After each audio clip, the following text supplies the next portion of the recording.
हाय, एक बार फिर से स्टडी विद भैया में आपका स्वागत है।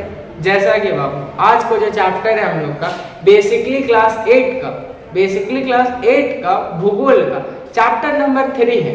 आप एनसीईआरटी का हो या जेसीईआरटी हो या किसी भी बोर्ड का हो, आपका ये चैप्टर मिल जाएगा। चैप्टर का नाम भले अलग हो सकता है लेकिन चैप्टर मिल जाएगा। चैप्टर का नाम क्या है देख लीजिए, खनिज और शक्ति संसाधन। खनिज और शक्ति संसाधन।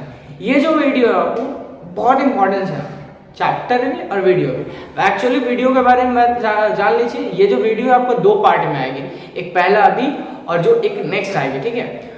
अब ये जो समझते कि चैप्टर क्या है, हमेशा बोलते कि अगर चैप्टर का मीनिंग समझ में आ जाएगा तो पूरा का पूरा समझ में आ जाएगा चैप्टर। तो चैप्टर का नाम खनिज से स्टार्ट होता है, तो समझ में आना चाहिए ना खनिज क्या होता है। अगर खनिज है तो क्या इंपॉर्टेंस है हम लोग के लिए। अगर खनिज भी होता है तो खनिज कितना तरह का होता है, समझ में आ रहा है। तो खनिज है कहाँ से आता है, फिर सारा का सारा आपको आंसर मिलेगा इस वीडियो में, ठीक है। तो देखिए, समझिए और अच्छा से पढ़िए। तो बिना किसी वक्त को आज का चैप्टर स्टार्ट।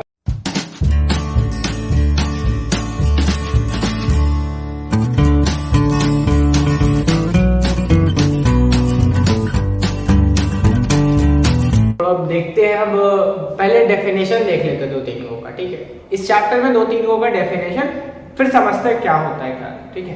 तो पहला जो डेफिनेशन है वो है मेरा खनिज का, कि खनिज होता क्या है। तो जिस चीज को हम लोग निकालते हैं ना, खनन मतलब क्या, खोदना, ठीक है। तो सभी पदार्थ जिसको हम लोग खोद के निकालते वो खनिज कहलाता है, ठीक है। जो खोद के निकालते क्या कहलाया, खनिज कहलाया। और यही खनिज क्या है मेरा, ये जो खनिज है इसका अपना एक निश्चित रासायनिक गुण होता है, ठीक है। निश्चित एक रासायनिक संरचना होता है, निश्चित होता है। जैसे एक एग्जांपल के तौर पे, अब हर एक इंसान का अलग अलग क्वालिटी है ना, तो सेम टू सेम हर एक खनिज का अपना एक अलग अलग गुण होता है, क्वालिटी होता है, सबका अलग अलग होता है। ये नहीं सेम है ऐसा, क्लियर है बात। यह है मेरा क्या, खनिज के बारे में। दूसरी सेल का बात करें तो सेल क्या कहलाता है, सेल को हम लोग चट्टान भी कहता है। अब क्लास 7 में एक वीडियो था, ठीक है, सेल के बारे में।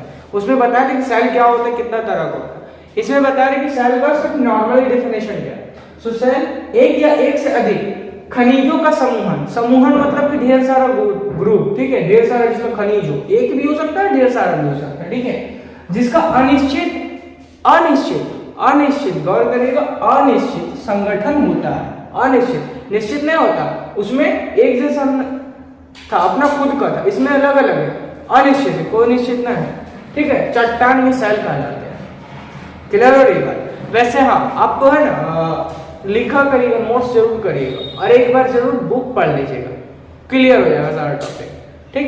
तीसरा अयस्क क्या होता है, तो वैसे सेल जिससे खनिजों का निष्कर्षण मतलब निकालना, ठीक है, खोदना किया जाता है, अयस्क कहलाता है। वैसे सेल यानी कि पत्थर जिससे खनिज निकालते हैं हम लोग, खनिज निकालते हैं, पत्थर जिससे खनिज निकालते हैं, उसी को हम लोग अयस्क कहलाता है। क्लियर हुई बात, तीनों का डेफिनेशन। अब बाबू आगे बढ़ते हैं, आगे बढ़ने से पहले ना आप एक बार देख लीजिए, स्क्रीनशॉट भी मार सकते हैं। कि शुरुआत में ही बोले थे कि खनिज क्या होता है वो जानेंगे, फिर देखेंगे खनिज का प्रकार कितना होता है। फिर प्रकार होता है तो उसमें भी क्या होता है, कुछ तो होगा ना।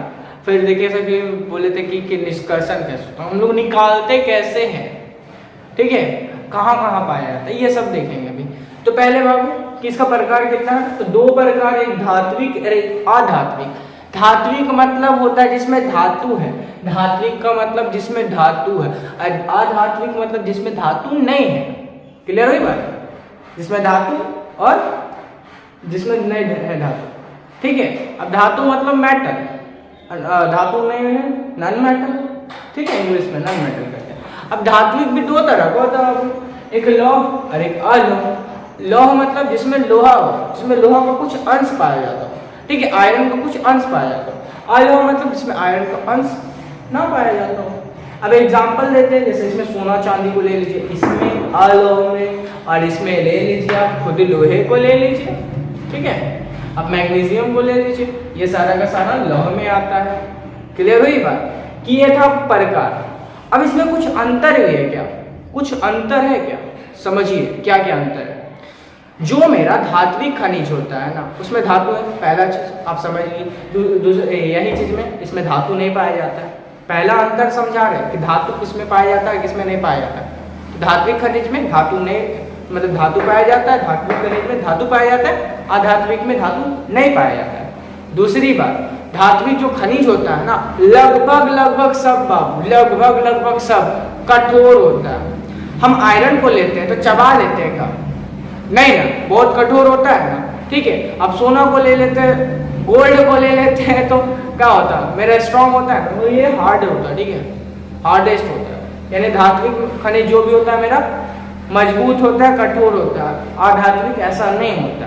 तीसरी, तो जो धात्विक खनिज होता है ना, उसमें चमकना वाला प्रॉपर्टी होता है, यानी शाइनिंग प्रॉपर्टी होता है। देखते हैं ना हम लोग, गोल्ड चमकता है कि नहीं, प्लेटिनियम को देखें चमकता है कि नहीं, सिल्वर को देखें चमकता है कि नहीं। अब अधात्विक का बात करें तो ये नहीं चमकता।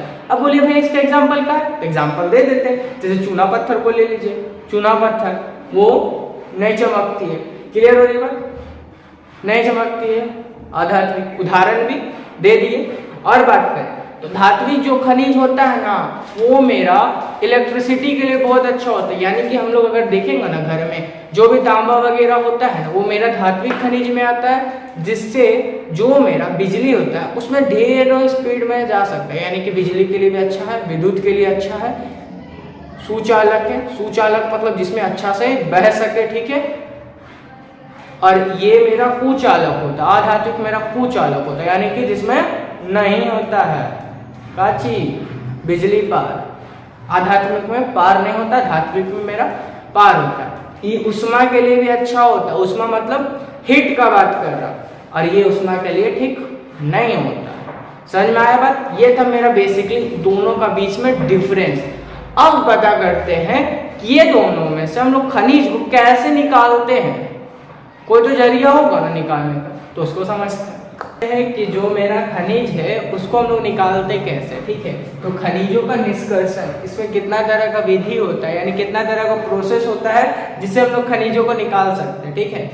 पहला बात, इसका एक्चुअली ना 3 वो प्रोसेस होता है मेनली, जिसको हम लोग खनन कहते हैं। खनन मतलब वही खुदाई का बात कर रहा है। दूसरा प्रवेधन होता है, तीसरा का नाम होता है अखनन। समझते हैं तीनों का बारे में एक एक करके। तो पहला खनन, ये 2 तरह का होता है, एक विस्तृत खनन और दूसरा कुपिक खनन। समझिए क्या होता है। तो ये जो विस्तृत खनन होता है ना, इसमें हम लोग क्या करते हैं, तो बड़ा क्षेत्र होता है, ठीक है, उसमें नॉर्मली आराम से खुदाई करके निकालते हैं, ज्यादा गहराई नहीं जाता। इसमें ज्यादा गहराई नहीं जाता। क्या ध्यान रखना है, इसमें ना ज्यादा गहराई नहीं जाता है, ठीक है। और इसका जो कंपेयर में कुपिक होता है, इसमें अच्छा खासा गहराई जाता है, ठीक है। ये विस्तृत मतलब लंबा बड़ा जगह, ठीक है, उसमें हम लोग नॉर्मली अच्छा थोड़ा ज्यादा दूर नहीं लेकिन खुदाई करके निकालते हैं, ठीक है। और इसमें अच्छा खासा गहराई जाता है। क्लियर हो रही बात, ठीक। और दूसरा बात करें प्रवेधन का। अच्छा, इसका एक एग्जांपल भी दे देते हैं। हम कोयला को ले सकते हैं, झरिया में कोयला बहुत ज्यादा होती है ना, निकलती है खनन में, तो कोयला एक एग्जाम्पल है इसका, सिर्फ नॉर्मली खनन का। दूसरा प्रवेधन का बात कर लेते हैं। प्रवेधन में ना बाबू हम लोग बड़ा बड़ा लंबा लंबा पाइप का यूज करते हैं, मतलब जिसको हम लोग कूप भी बोल सकते हैं, ठीक है। पाइप को क्या होता है ना, नीचे में डाला जाता है, ठीक है, बहुत नीचे रहता है, और वहीं से हम लोग क्या करते हैं, निकालते हैं, यानी पाइप के द्वारा निकालते हैं। प्रवेधन में क्या करते हो, पाइप, इसमें याद रखना है पाइप, ठीक है। अब एग्जाम्पल के तौर पे हम पेट्रोलियम को ले लेते हैं। पेट्रोलियम हो गया और गैस हो गया नेचुरल गैस, यानी प्राकृतिक गैस हो गया। ये किसमें आता है, मेरा एक एग्जाम्पल है प्रवेधन का, इससे हम लोग वहां से निकालते हैं।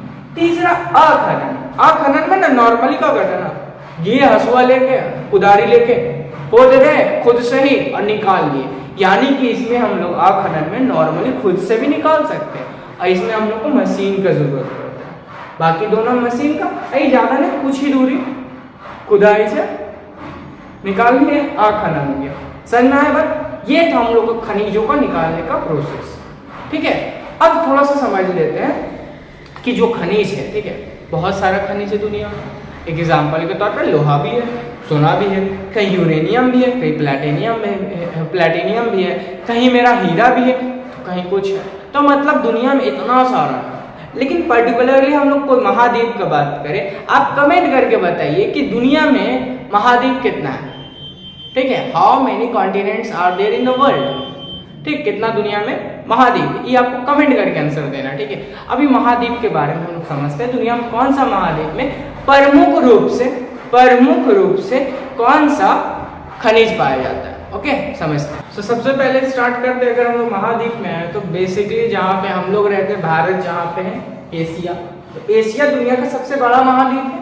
इसमें मुख्यतः सबसे ज्यादा, याद रखिएगा हम जो भी बात अभी करेंगे मुख्यतः का बात करेंगे, यानी और सबसे ज्यादा क्या निकलता है। तो पहला लौह अयस्क का कहने का मतलब यहाँ पे लोहा वाला जो अयस्क होता है ना वो ज्यादा निकलता है। दूसरा टिन, ठीक है टिन।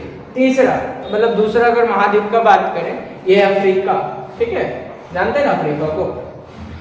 अफ्रीका में सबसे ज्यादा हीरा और सोना कितना अमीर होगा ना, ऐसा बात नहीं है, उपनिवेश हुआ था तो बहुत ज्यादा लुटा भी गया था। तीसरा बात करें तो यूरोप पे सबसे ज्यादा क्या होता है, तो यूरोप में लौह अयस्क, तांबा। आप अगर गौर करिएगा सब में तो आपको मिलेगा कॉमन चीज है मेरा लौह अयस्क का, ठीक है। लौह अयस्क का मेरा कॉमन चीज मिलने वाला है सब में, लगभग दुनिया में सब जगह लौह अयस्क पाया जाता है, कहीं कम तो कहीं ज्यादा, ये बात अलग है। उत्तरी अमेरिका की बात करें तो इसमें भी लौह अयस्क और निकेल, ठीक है।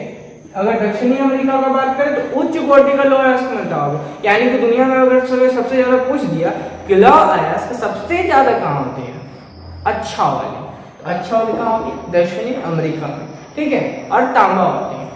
अगर लास्ट का बात करें ऑस्ट्रेलिया का, बॉक्साइट सोना हीरा, ये ऑस्ट्रेलिया में बहुत ज्यादा होती है, ठीक है। अब सवाल होगा भैया आप तो अंटार्कटिका तो नहीं बताया, ऐसा का तो बहुआ वहां पे कोई आदमी नहीं रहेगा तो फिर निकालेगा का। हाँ वैसे वहां माना जाता है कि अभी उम्मीद है, संभावना है कि वहां पे तांबा और लौह अयस्क होगा, संभावना है, गारंटी नहीं कि हो भी करेगा, तो वहां का इसलिए इसके बारे में नहीं लिखे, ठीक है। वहां संभाव है, गारंटी नहीं। और वहां पे इतना बर्फ है तो आदमी जाकर खोदे ले, बुझा रहा है। तो ये था आप लोगों का पहला पार्ट। सेकेंड पार्ट में इसके बारे में बात करेंगे, जो भी मेरा शक्ति संसाधन है। शक्ति संसाधन कहने का मतलब कितना तरह का ऊर्जा होता है, तो ऊर्जा कितना तरह का होता है, हम लोग क्या का उपयोग करते हैं अभी, अब पहले क्या था और आने वाले समय में क्या होने वाला है, तो इसके बारे में नेक्स्ट वीडियो में बात करेंगे।